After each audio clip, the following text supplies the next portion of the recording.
I can't grow because that means more work. I can't physically do any more work. The enjoyment went out the window as well because I was just working so hard for so long, and yeah, I was just trapped to my business.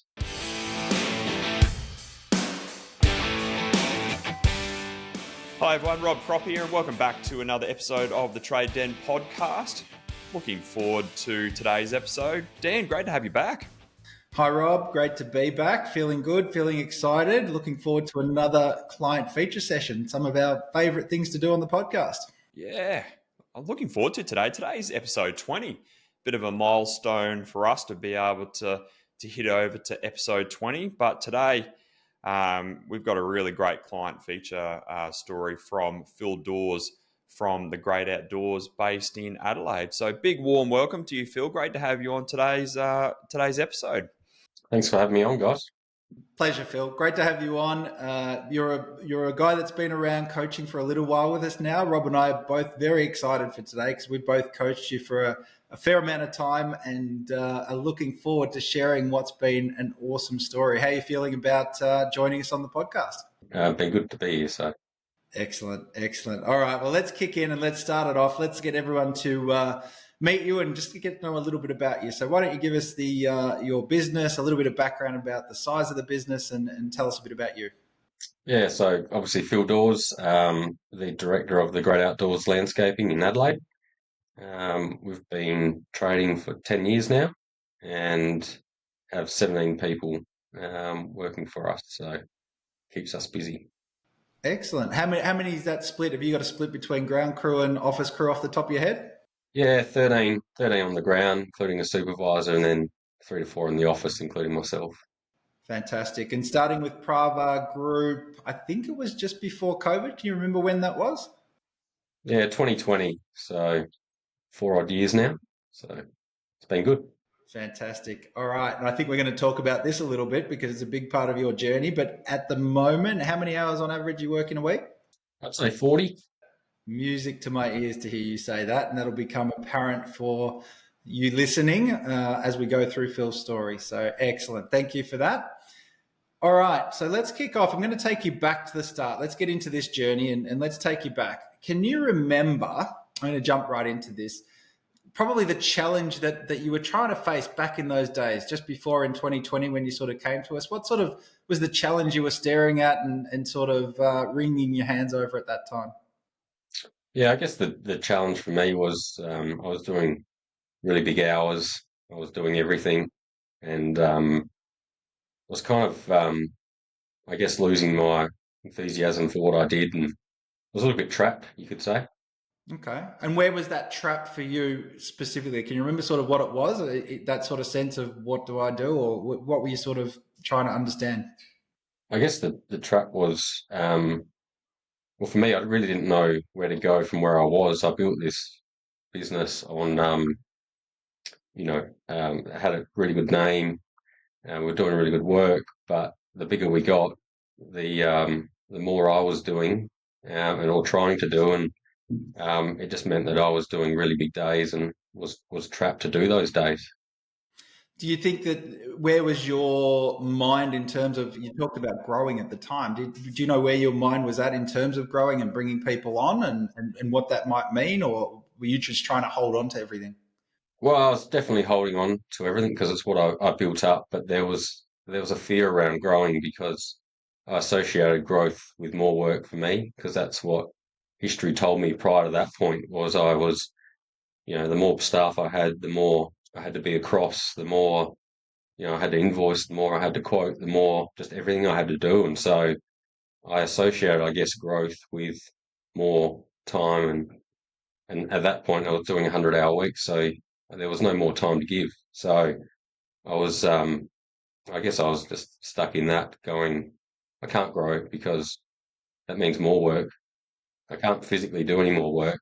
So it was just this real, I guess, point where I was a little bit lost. Not lost, I guess the enjoyment went out the window as well because I was just working so hard for so long. And yeah, I was just trapped to my business. All right, I'm going to ask a question here just to double check because this is the scenario we hear a lot of, that exactly what you've laid out. Where were you at in terms of the prospect of letting go as opposed to being the guy? You said you built up that sort of reputation. Where was your head at in terms of having to contemplate letting go a bit in the business? Yeah, I guess I definitely had the mindset back then of, I had to do it all. Like I had the mindset that I just had to be. I was across everything. So much that other people didn't know. I had to be the one that did it, and no one can do it better than you. Cliche. I struggled to probably let go of tasks early because I was like, well, doing 100-hour weeks. I'm on the tools. I'm quoting at night times. And we're just making a wage, an okay wage, but like, how am I going to have someone else come in and be on the tools replacing me and still make a profit? And how was that going? How was that going to work? And I was really fearful that that wasn't an option to some extent. That you're the trader, you're the guy that's good with his hands, and if I'm not there on building these gardens, how am I? What's the fear was that that wasn't even an option to have someone else come in and could have sort of take control and free me up, and that would still mean a stable income. Like my I was very much wired that I had to be on the ground to make the money, um, but that was then, not now. Yeah, Robert, this is classic entry point for a lot of guys we talk to, isn't it? That sort of mindset. Phil called it a cliche, but I think it's more than that. I think it's a factor or a place where a lot of guys get to. Yeah, it is. It's one of those things that a trades business owner will always get to a point in their journey where they reach a certain point from working longer and harder and grinding it out day in, day out to be able to get to that point. And I think that what got them to there is not what's going to get them to the next level, which is what we're going to absolutely talk about today in Phil's journey. But it's that classic mindset of no one's as good as me. It saves me time and energy and money if I do it myself. And that often gets them to a certain point. But that's also what shows up in long days, long nights, struggling to relinquish control and be able to let go. And so for you, Phil, how did that mindset contribute to the position you got yourself in, do you think? Yeah, 100%. I was definitely telling myself for a long time that just that progression, that growth wasn't an option, and it's something I still reflect on now, going like how silly was that thought that I had back then, because being off the tools now and seeing the results we're getting now is well surpassed where we were. So like, I guess it was 100%. It clouded my growth. It clouded the progression of the business, and I guess the belief I had is incorrect. Like it sort of froze me for a while, where we had a couple of 3 or 4 years. You'd almost say we plateaued, um, and doing 100 hours and in that stress and being just tired of fighting all that. I guess it got to that point where something had to change, and yeah. What was your revenue at that point, and how many people did you have on the ground around you? Yeah, Rev was just under a mil, and I would say we would have had about 5 to 6 guys on the ground across 2 sites. So Right. So that fear that's ramping up at that time, that something's got to give, right? I mean, you've got a business that needs to continue to move and grow. You've got this mindset that's saying, hey, it's got to be me because I'm the guy that got it to here, so I've got to keep doing that. If I grow, it's going to mean more hours. So I think if you look at this, would you say, did you, and I'm keen to understand, did you choose to tackle this, or did you feel like it was being sort of forced upon you that you just had to make a shift? I would say for me it was a turning point that I had to decide to do one of two things. Well, that's definitely where my mind was. One was get smaller and be more organised, and I could see myself doing less hours because I was smaller. And I thought that was a serious option at the time. And then the other option was to face the facts, I guess, and get some guidance, some help to actually, you know, at the time it was very much, what have we got to lose? Like, it can't be not so much any worse than this, but I couldn't do any more hours than I was doing, and my enjoyment had gone out the window a little bit, and so something had to happen. And um, I remember thinking that if I got smaller, that meant me on the tools and for life. And being a landscaper, which is quite hard on your body, I knew that that probably wasn't going to be a long-term option, realistically. And so that was effectively a bad, I guess, a part of my decision was that was probably a bad decision long-term. And so I guess I chose the other option because it really was the only long-term option. And it got to the point where it was like, what have I got to lose to try it? You talked about working 100-hour weeks and doing big hours. I'm sure people listening and for certain people listening, it's going to be, yeah, I do big hours too. But throwing around 100 hours is no light thing. And I know from coaching you that you were doing those sort of hours. Can you just describe what a 100-hour week really involved for you at the time? If you can put yourself back in that place, just sort of walk through what a week was like at a 100-hour a week level. Yeah, sure. Well, yeah, a normal week for me, um, which went on for years, way too long, but it was probably get up around 5:30, get to work around 6. Well, get on the way to work around 6:30, be at a trade store, um, pick up the tools for the day, pick up the materials, etc. Start work 7:30, work till 5 on the tools, and then depending which part of the life you look at, like it would be probably stopping at a client's house or a prospective client's house on the way home at 5:30 to see a new job. Go home, get home around 6, sometimes 5:30, 6 o'clock, something like that. Um, you know, probably we've got 2 kids at the time. We've got 4 now, but we had 2, so it was probably that 5:36 to about 7:30 before the. So it was probably an hour and a half window where I saw the kids, had tea, showers, bed, and then 7:45 back at the home desk, just quoting the client that I just saw, and probably didn't go to probably average. Went to bed around 12:30, 1 o'clock. All right. So we get to tea time. It's an hour and a half with the kids, and then the night session kicks in. Is that what happens next? Yeah, that's right. I mean, as soon as the kids were in bed, typically I went back to the office at home and would begin quoting, invoicing, admin, any of that sort of stuff, but mostly quoting at this time. And that would probably average would be midnight. I'd be there till midnight. Some nights it would have been 2 or 3 just driven to get this quote out the door, so that it was done. And um, but in other nights it might have been 11, but very rarely was I in bed before 11. Yeah, so we were at midnight. So Wow. And this is, I'm assuming weekends weren't just, I'll put my feet up now that I've hit that sort of Friday night. no, weekends were a little bit different, but typically Saturday was a work day. I think at the time I began coaching, I was no longer working on the tools Saturday, but it was very much at home, but probably depending on the week really, but anywhere between 6 to 8 hours at home, but quoting sort of a 3 hour block here, a 3 hour block there, gathering materials, and then Sunday again probably 3 to 5 hours, depending, what we were doing as a family and just how urgent the work was to get out the door.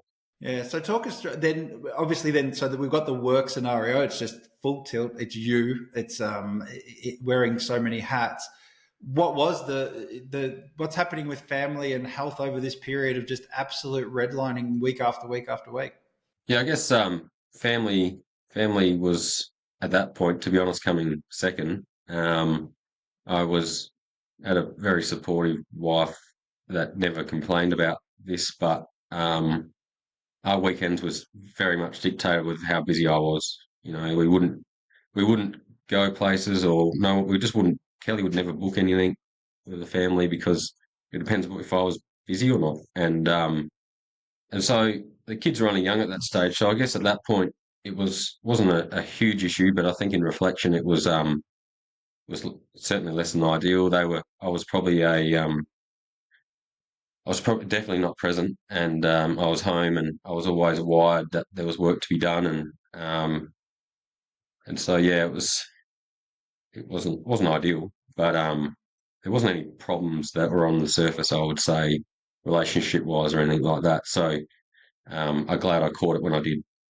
Yeah, and I think that contrasting, like the fear that's in the background, remember where we started with the fear of, well, do I grow? Do I shrink? What's going to happen? Lumping that on, I think where the family was and what you could see as part of what was going into this choice you knew you had to make, it wasn't going to be good either way. It wasn't going to be sustainable at that level if it stayed that way. What did health look like for you in that point? Surely you're getting tired, burnt out, or something's giving in the health area too, I'd suspect. Yeah, health was not great. I would rarely have a lunch break, and I would have lunch, but it would be typically at the Macca's drive-through or something quick and easy and unhealthy, um, and I'd very rarely pack my lunch in the mornings because I've only been in bed probably 4 to 5 hours max, and so it was just I'm going to buy it. It's easy, it's quick, and it was always an unhealthy option, and so health was probably at an all-time low. Overweight for sure, and just didn't like what I looked like and appearance and all that sort of stuff. So yeah, it wasn't great. Yeah, it's pretty tough. I mean, this choice that you talked about before, the choice of grow or shrink, I think it was more than that. And I'm keen to hear your thoughts on this, and Rob, jump in as you need to. But I think the choice really became down to, well, what's this next step going to look like? Am I going to share a fulfilling life with my family and start to build this life that I really want, this lifestyle? Or am I just going to dedicate my life to the family in terms of, well, I have to suck it up. I have to sacrifice. I have to this is the world that it's going to be no matter which way I jump. So for me, it's sort of like that choice between sharing or dedicating your life in a certain way. It's a much bigger conversation when you take into consideration health and family and the business itself. Yeah, it is. We see a lot of guys at this space at the $1 million mark, a couple of guys in around them working crazy hours. They are riddled with fear. In coaching, we call it no man's land. You're too big to be small, too small to be big. And you're faced with this fork in the road moment. Do I shrink back and have one or two guys and go back to making an easier life? But the downside of that is no structure, no leverage. You got a very highly risky self-employed job. That's what you've got. Or do you take that next step? But that next step comes with a lot of fear of the unknown. It's letting go. It's relinquishing control. It's building team, and that's often a hard choice to make when you are working 100 hours a week and you are working for wages. It's like, how do I get to the next level when I'm already just purely redlining at the moment? And so it's a real tough point to make. But and I remember the early conversations we had, Phil, where I was like, mate, you got to take things to the next level. You can't stay where you are. And you pushed back for so long, didn't you? You were resisting. And I think looking back now, that's purely because you were just so riddled with fear and exhaustion and pure burnout in that moment, wasn't it? Yeah, that's right. I certainly was. I was at a tipping point where something had to change, and I was nervous, scared about I guess some of those moves because it was unknown. Like we were earning working for wages, and it was like, well, this has to work. Like it was daunting. I'd never done it before. It seemed to be some pretty big steps. A part of it was me letting go, which I wasn't good at the start. And yeah, there's just all this unknown area, which, without assistance, it would have just been something that I wouldn't have been able to navigate through. And um, yeah, I probably wouldn't have taken any steps, to be truthful, or not as many, or taken years and years longer to do it. So Yeah, and I think that's natural. I think that's that second fear. Once you sort of you have that fear of what happens if I let go, and then you move into, well, I don't know what's going to happen next. That fear of uncertainty, that fear of not knowing how to fix it. Because if you really examine it, your only choices at that time, you only had the choice of two things, right? Which isn't really a choice. We'd call that a dilemma. But it was, I either shrink or I grow. Either way, the outcome wasn't going to be pleasant as you understood it at the time. So I can't, the two things I've got that could fix it aren't really going to fix the underlying issue, which is the family and the health and that fulfilling life that you ultimately wanted. How did you tackle moving out of that space then? So you're absolutely paralyzed. You used that word before, but how do you break through that paralyzing moment and actually go, right, I'm going to take those first couple of steps? Yeah, I guess for me it was joining coaching and using you guys to help me through that. I mean, um, I had to make I had to make some plays that I wasn't confident in, and um, that was the first steps of my journey here. Were really massaging through the basics of setting all that in place, and I guess making allowing myself to let others in and do roles for me, and even if it wasn't as good as I was, and me taking a completely different role and just sort of just moving massaging through it. But I had to face the fact something had to change, and I needed to push forward with the steps required, deal one by one. Right. And you said about those things that you weren't confident in. What was, I mean, that's now we're layering more fear on top of this, right? As we go into the fear of the unknown, you're now confronting those things that I'm not good at, which is probably going to provide less certainty around what's going to happen next.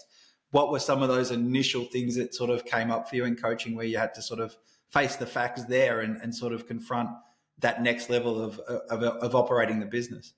Yeah, I mean, it was heaps. I mean, it was, handing the accounts and bookkeeping to a person that wasn't my wife and or myself. It was promoting one of my guys to supervisor, so I didn't have to be on site daily or as much. And eventually, like now, getting an estimator and sitting with them for a period of probably 6 months to gain confidence that they can price on your behalf, and putting all those, people around me that were doing some of the things that I was doing, so that meant that I was doing less. And they were probably the main ones.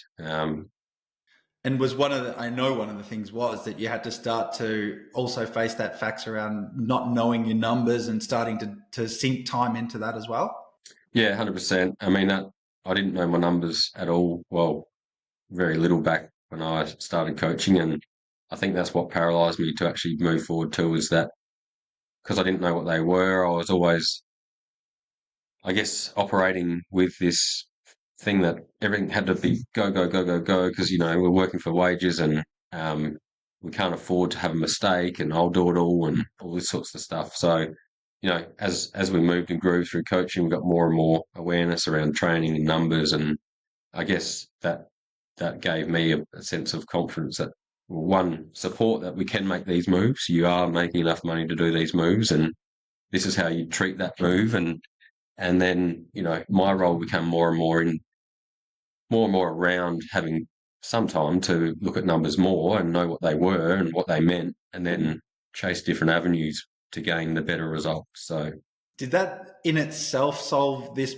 problem? And by problem, I mean is the hours you're working and this the absolute stalemate of there is no more. How did all of that feed into what it was? Like what was the problems that you were still experiencing maybe at home, or where was that going at that time?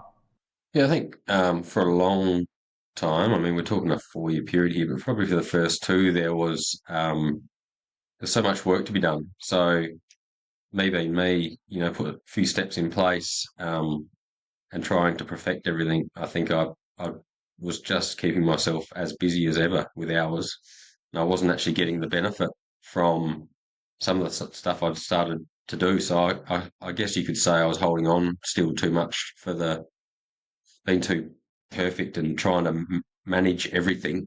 Even though I should have been going the other way, where I was, doing more delegation and putting a few basic systems in place to actually go, no, that's not my role. And so, yeah, come to a point where we just decided that, a couple of months' time, you would remember this quite clearly, Dan, that we weren't going to do, at that point, 85, 90 hours anymore. We were going to do 40, and we were going to commit to the family to pick them up, with the kids up from school 4 nights of the week, and we're going to do a 9-day fortnight. And so we dived headfirst into that as one of our major um, challenges, I guess, and then dealt with anything that come up to do that, because that, you're halving your hours overnight essentially, and that again provided a lot of challenge for a long time to actually sit to learn to say no to more work, because you're no longer at work as often, and delegate more, and just had to learn that my role was 40 hours a day, which was very foreign to me at the start. Like I'd go to work at, you know, but 5, 6, 7 o'clock in the morning, but be on my way home to get the kids at 2. Like this was half a day for me. I've been running 90, 80, 100 hours for 10 years, you know, in the lead up to starting the business to try and get it off the ground. And then when we started, we've gone full tilt. So it was a big adjustment and something that took me a long time to actually perfect and be content that's okay. You know, I think, you know, 40 hours a week for a businessman is okay. I think you hold on to, you know, you're a businessman, you've got to do 100 hours, 60 hours, 70 hours. Like that's normal, like deal with it. But I think, it took me a long time to get that and just say that is okay. And I've just got to be really productive with my time. Yeah, I think so. And I do remember that conversation. And I think what we were noticing just before in the lead up to that decision, you were talking in terms of you would give up profit. It wasn't about growing the business for the sake of it. At this time, that pressure from home started to build. I think you're up to 3, just about 4 kids at the time. Again, that sustainability of what you'd done was always going to land you in a world of pain if it didn't change. However, when you started to explore these things and learning your numbers and leaning into coaching, all you were doing was replacing one set of 100 hours of activity with a different 100 hours of activity. So yes, the activities changed, but your approach to it didn't. It was still the same approach. I will work through the night if I need to get this shit done. Yeah, I was very much a person that said, if you have your quote by tomorrow, you'll get it by tomorrow. And I think that worked well and got me the results for a long time. You know, like do what you say you're going to do and just get it done. But I probably would, if we didn't have kids, I probably wouldn't have had that, I guess, drive to step away from that model, I guess, and probably would be still continue to push the limits. And so I guess as we made these changes, there was, you know, 2 kids and they were young, and then there wasn't necessarily any issues, but really thankful that we made that decision when we did, because now I've got 4 and they've got sport commitments, and it's a merry-go-round with them.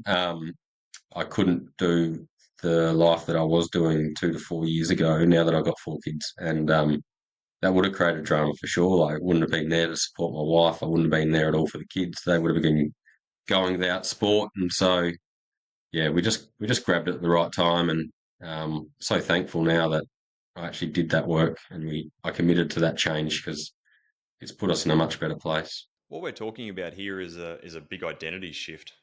Really, at the deepest level, this is a huge identity shift, and I think for you, Phil, your identity of what made you great as a great tradesman was your quality of workmanship, your perfectionism, um, delivering amazing landscapes for your clients. That your work ethic. That's what made you great as a tradesman.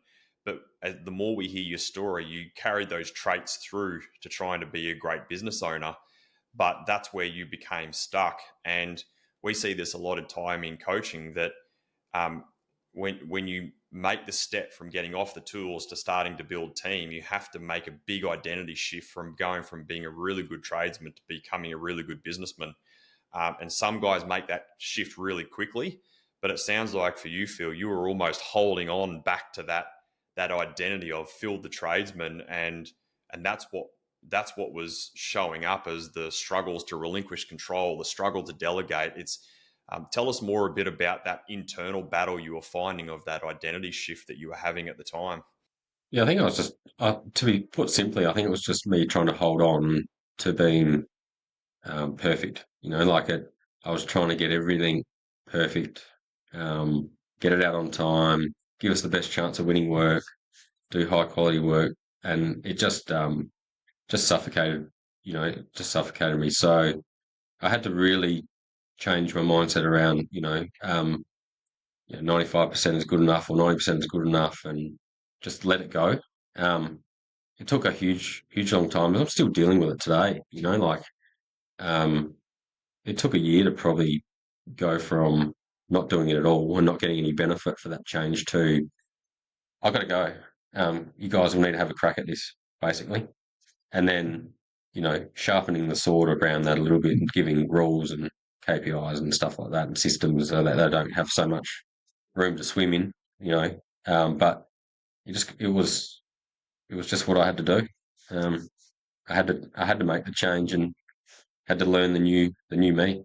You did. And I think the one thing we did do, and I think this is a big part of your story, and for anyone overcoming fear, you can sit in that position and ruminate about, well, what am I going to do? How do I fix it? I don't like the choices. And you just cycle through that and you don't really get anywhere.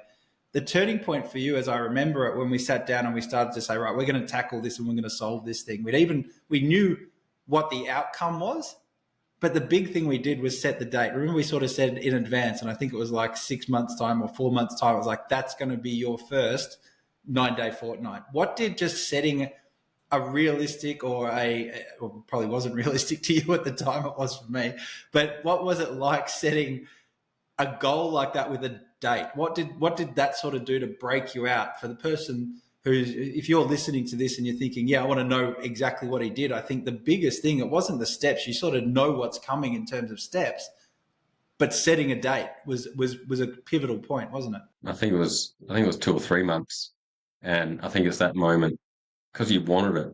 You wanted it so bad, but there was so much unknown again between what has to happen to get there. Setting the date became, oh, this is real, like then I told Kelly, my wife, and then I committed to picking up the kids, and ultimately that's what you're doing it for. So when you make that commitment, you don't want to go back on that. And so it just become real. I told the staff, this is my new calendar. This is why, you know, told a lot of people about why I was doing it, and this is what I do, and these are the changes that I'll need to make. And I got a lot of support in that they probably, to be honest, they probably look back going, about time you made that decision, Phil. Like you can't be working those hours, and you should probably pick up your kids. You know that. But for me, I think I was just too transfixed in business, and I have to be busy and I have to be doing this. But yeah, it just got real. I told people I this is what I'm going to do now, and had to tell clients, which I wasn't good at. I work 7 to 5 on a Monday, and I work 7 to 2 every other day because I pick up the kids. And then all of a sudden, like just telling everyone this is what I do now, clients weren't going, oh, why can't you meet after 3 or 4 o'clock on any day of the week? So I'll get the kids, and then all of a sudden they weren't hounding me over that commitment. If anything, that just all those problems kind of went away. And then the biggest thing was me just rocking up and getting it done, and I did. So for me, the date worked. I think we'd probably still be here swimming around 60 or 70 if the date didn't work. And really, really thankful for that call with you, Dan, on that day, because I was just like, you bailed me up and just said, when are we doing this, mate? And that's kind of what I needed. Like I needed someone just to set a date and make me set a date, and then just it was all about support to go and do it thereafter, and we'll work it out. We'll do what it takes. And this is what happens when you go at business alone, is you start to believe your own bullshit, your own fears, your own lies, and your own stories. And that's what happens. And Phil, you were all up in your head, and you were making changes, but this is the power of someone calling you out on it, someone holding you accountable, and then you speaking that accountability, your own truth to people around you, which then creates external accountability. So what did that external accountability do for you from on the family front when you told Kel and told the family, this is what I'm doing? How did that really sharpen you straight up? Yeah, I think to be honest, I mean, haven't asked her, but I think when I told Kelly, she probably wouldn't have believed it.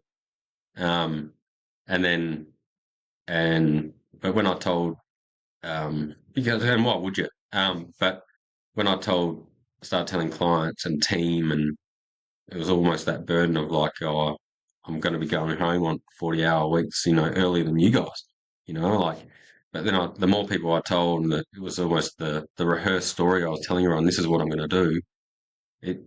I guess the pressure to actually go and do it went away. And then when I started to do it, over and over and over and over and over, and I was home and I did pick up the kids, I think that was when the biggest, window of benefit for me was actually seeing Kelly go out and do some stuff for herself, for probably the first time, because she started to believe probably that I don't do 100 hours anymore, because that's just what I was. That's what I did, and that was probably the biggest win out of it all for me.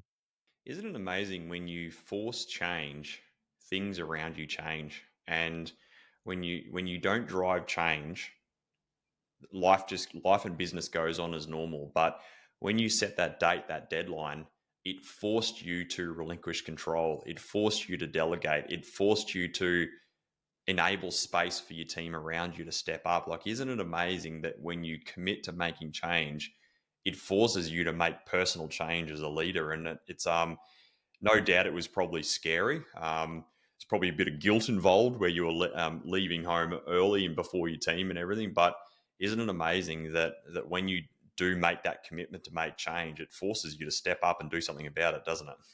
Yeah, 100%. I mean, that was nail on the head. Like it wouldn't have happened if it wasn't like that. And yeah, I don't know how to really summarize it, but it was exactly that. Like once you're transfixed on something, you told everyone what we were doing. It was easier, and then I look back now, going, "Geez, I should have done it 8, 10, 20 years ago." But at the time, I was caught up in it all, and just you're not thinking clearly, and you think you were doing okay, but realistically, there's so much better than an okay you could be doing. Um, so yeah, it's funny how even my mind on such a short window has changed. I look back and go, you know, that was madness. It is. And I think what you did, it wasn't, I want to just stress the point. It wasn't like we just set a date and it hit that date and away it went. There was a hell of a lot of work. There was a hell of a lot of decisions that had to be made, thousands of decisions by you to say, am I going to stick to this commitment? Am I going to prioritize this commitment I've made to myself, but to the family, to my health, to the business, to the people that were in the business looking to grow and adapt and grow in their careers? So I think that commitment, that choice involved thousands of choices over that 3-4 months, whatever it was, period.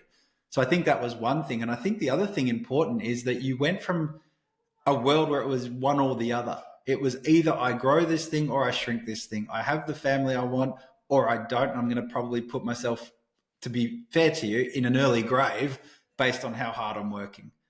So it was always an either or decision that you had. And I think what you learned over that time, or the big swing that you had, and I'm keen to hear how you've reflected on it, is that you went from an either or to an and. How do I have a great business and a fulfilling family life? How do I go from having a really good business and a team of people that are empowered? You learnt the power of trying to figure out and, instead of trying to resolve or, when both the ors were probably not going to give you what you wanted anyway. No, that's right. And I think that with this is it was either or, and now I'm along this path a little bit more. I certainly reflect back on it and go, I was so close to not taking it, and I look at now going, I'm under half the hours I was doing, much much better wage and profits. I'm with the kids more.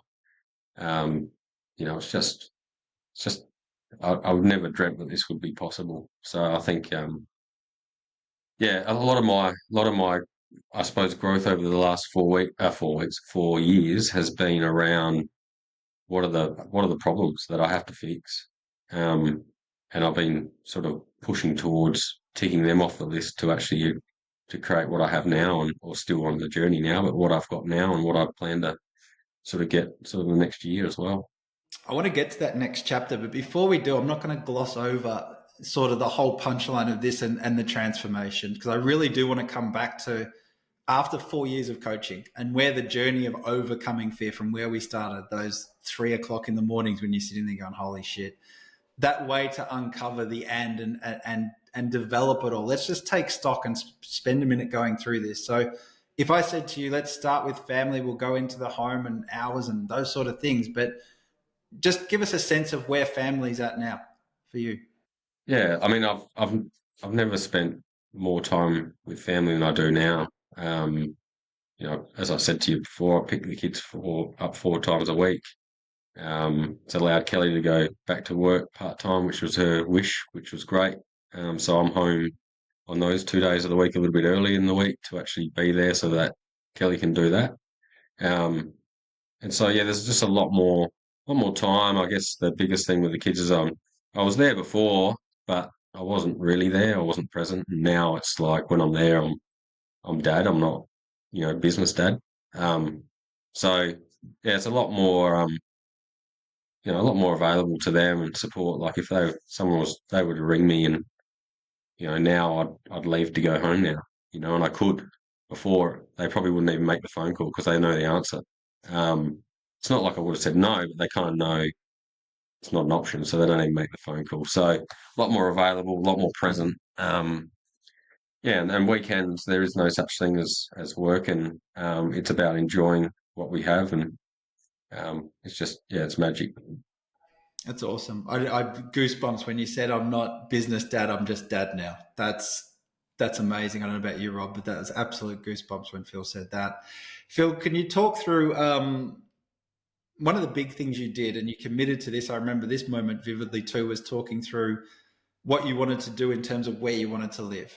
And can you talk through sort of where you live now compared to where you used to and what you've been able to create on that front, having that focus now and balancing that out too? Yeah, sure. I grew up on a farm, so out of the city, and always liked space and um, you know outdoor activities, motorbikes, camping, fishing, all that sort of stuff. But it was probably visioneering 2022 maybe. When we sit down with you guys and we sort of map out, what do we really want?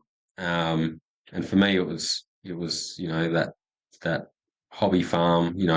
I couldn't live in the country anymore because that's not where work was, but I could move to the hills or somewhere with acreage and stuff. So I sort of got really clear on what that dream looked like, and then Kel and I were on the same page. We had to sell our house, rent for a little bit, put money in the bank, go and source this property, in which we found one, and we're on 35 acres in the Adelaide Hills, and yeah, like it's just I don't know how to describe it. I mean, it's the dream. We've got the dream home on acreage. We've got cattle. We've got motorbikes. It's kind of like the miniature version of what I had when I grew up, which been really cool to actually give back to my 4 kids now and get them active in that sort of place. So I guess it's a great outlet to, drive up the hill and just, come down the driveway and go, that's it. Business is back there, and this is home life, and this is what we do here. And there's not that cross pollination between, you know, half office at home, half business at home. It's just lifestyle, and yeah, it's really nice. I love it. I love it. And you left out your tractor too in that little list of toys. I know you love your tractor. There's a few more toys than that. We won't go into that.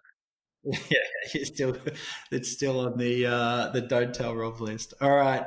Last one I want to touch on, and this I've saved this up, but the next little element or little pillar, if you like, that we'll talk about is your health. I want to hear, and can you summarize for the person listening, just tell us about the journey on health and what you've been able to create there as well, just to round us out in terms of where you've got to by overcoming these fears and really having a crack at coaching the way you needed to do this. Yeah, well, health for as long as I can remember, I was always a bigger guy, and um, yeah, I wasn't a gym guy, and I wasn't.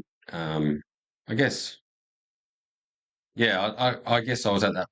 I mean, at that point in my life where I was sort of telling me this to myself that I was okay with it, and I always had the friends I want, I had the wife I want this and that, but it was probably 2 years ago now as well, and I sort of um, was, I guess, reflecting on what I actually thought about, what I really looked like, and as we had, 4 kids, getting quite active, I was, huffing and puffing, and not it wasn't what I pictured myself to be. I was 133 kilos, was my peak, and it was at that point where yeah, something had to change, and for me it was just getting a PT.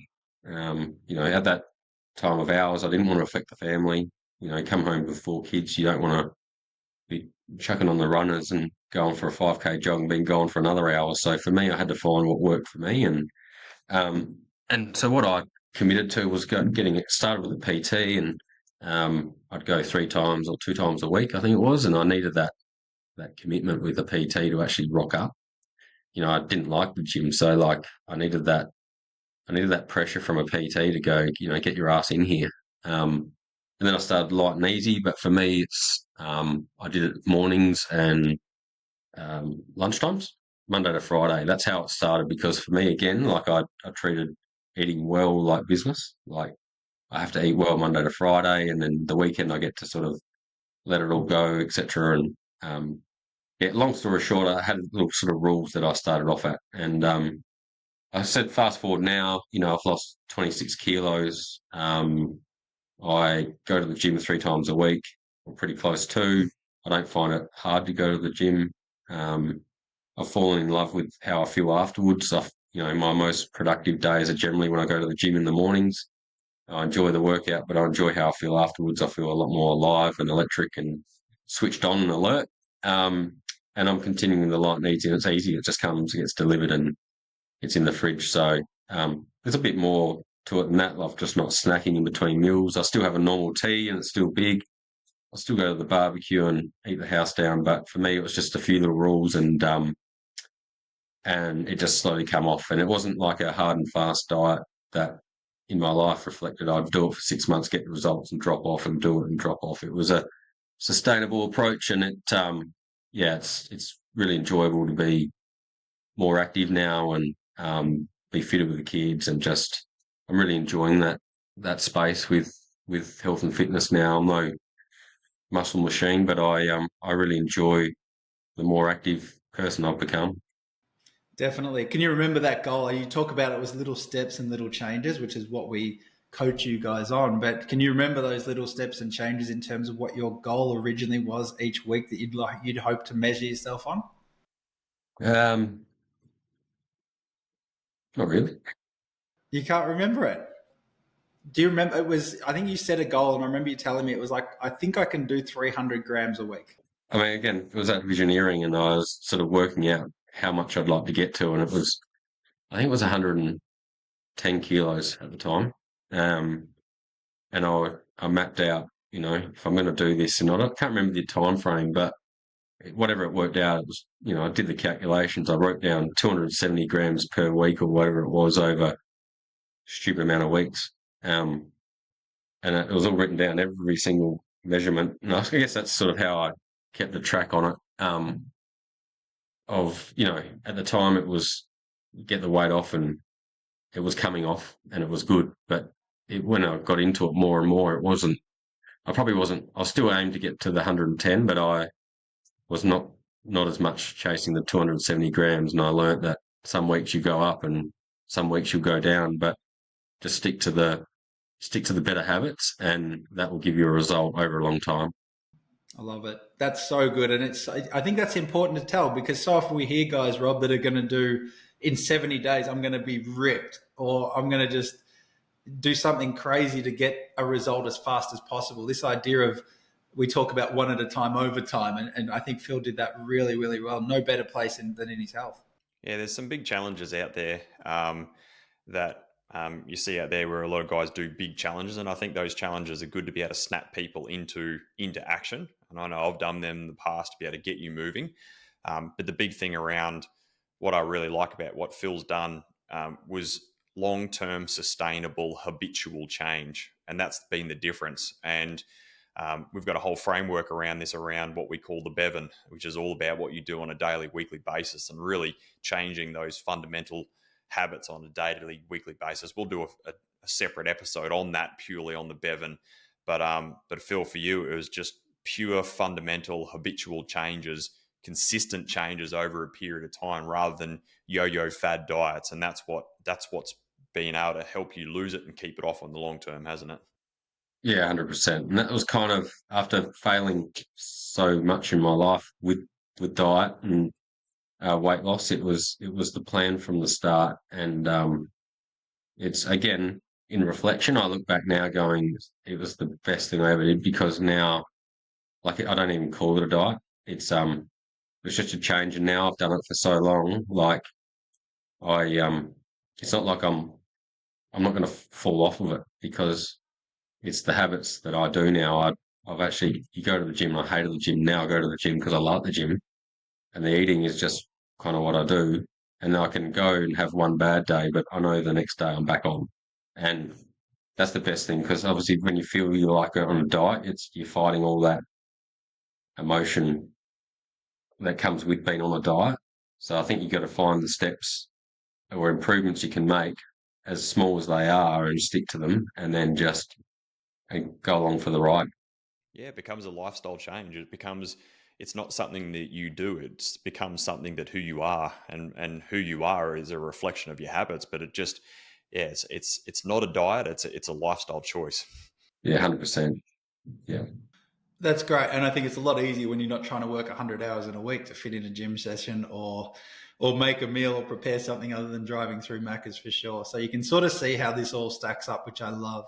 All right, now let's round out this and sort of theme we're on in terms of having this and that rather than one or the other. Let's come around full circle and talk about business. Where is the business today, and what are you sort of most proud of, and some of those milestones along the way of where you've been able to get to as a result of, by the way, chopping your hours down by well over half a week, let's call it. Yeah, I think revenues should be over 4 mil this year. So from 1 to 4.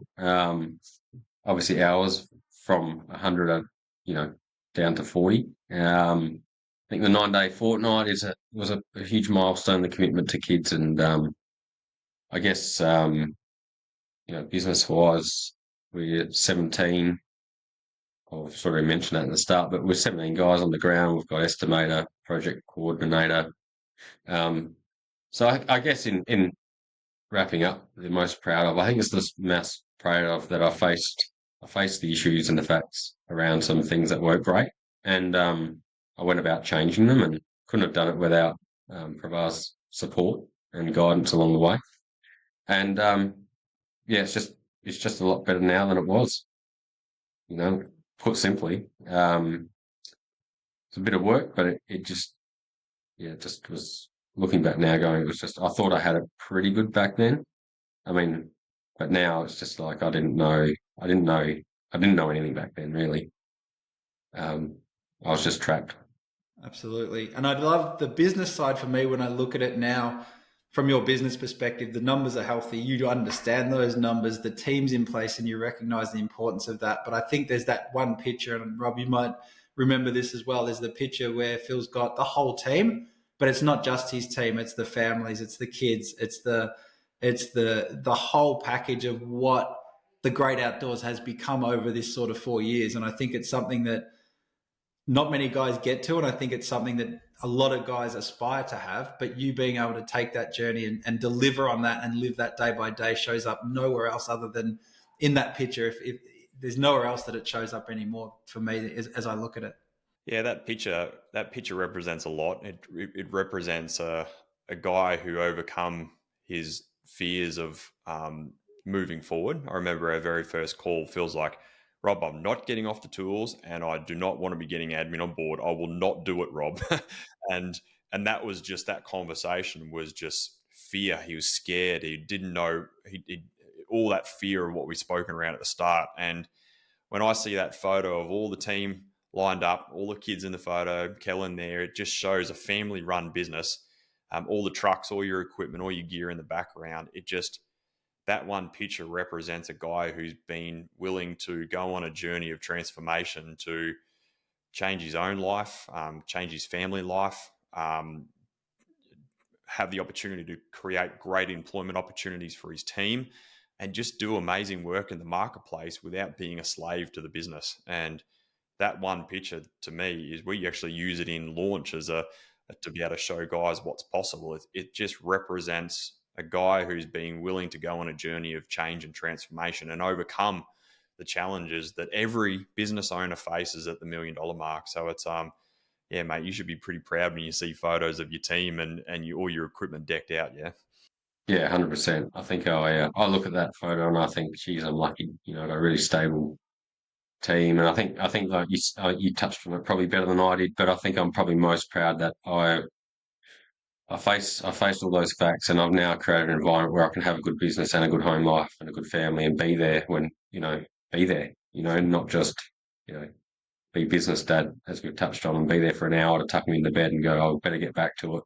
So that's by far the biggest win out of it all, to actually have it all, and you can have it all. So ask me that 4 years ago, I wouldn't have believed you, but yeah, it's a really great space now.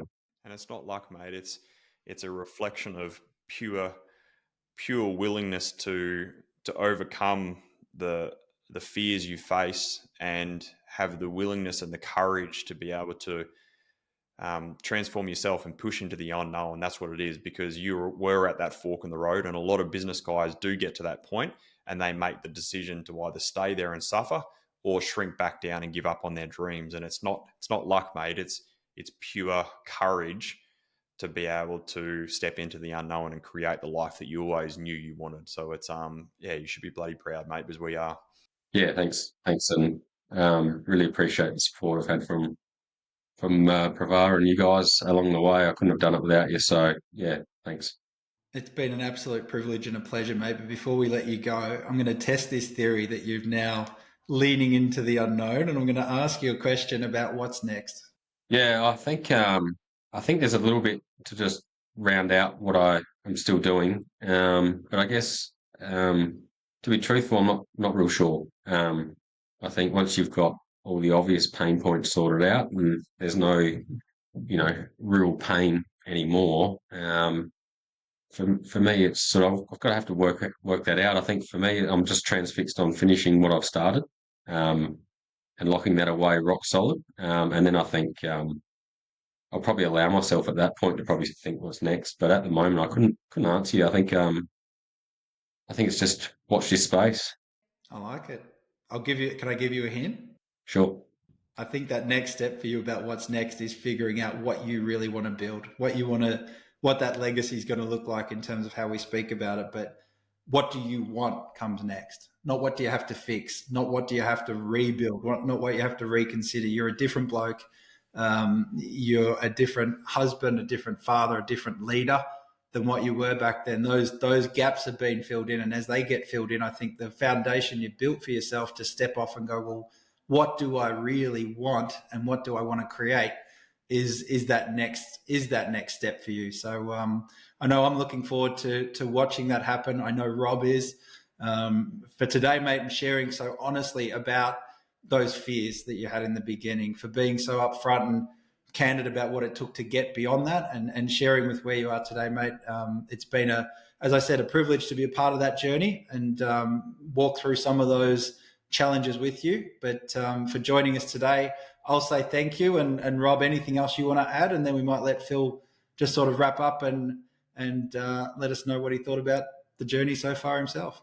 No, thanks very much, mate. It's been a real privilege, and we're really grateful to be able to share the journey with you as well. So thanks for being on today and sharing your story. We're super grateful, mate, and super proud. It's we've loved it. Yeah, no worries, guys. Happy to be on. Well, hopefully you've enjoyed today's episode and hearing Phil Dawes from the Great Outdoors. Huge journey of change and transformation over the last 4-year period. It's been a real privilege to be able to bring this story to you, and hopefully it's really inspired you to be able to make some really positive change in your life, regardless of where you're at in your journey. We're keen to hear from you. Let us know give us some feedback in the Trade Den Facebook group around what you've loved about this episode, what hit home for you the most, and what inspiration you've taken from this episode to be able to really make some change in your world. Before we let you go, can I just add, Rob, that especially if this episode has resonated and you're listening to this thinking, I've got those fears, number one, absolutely normal. A lot of guys that come to us come at this point. The next step for you, if you like, as homework this week, is to go and make that booking. Jump in the show notes, make a booking, and have a chat to Rob about this and get your journey going. Because getting stuck and wondering what can I do and not liking the answers that you're looking at, you will stick in that place unless you take some action. So please do use, of all things, this story that Phil's told us today, and book in a call with Rob to have a chat around where you're at, and let's see if we can get you moving as well. Thanks for tuning in today, and looking forward to coming back next week. Cheers, guys.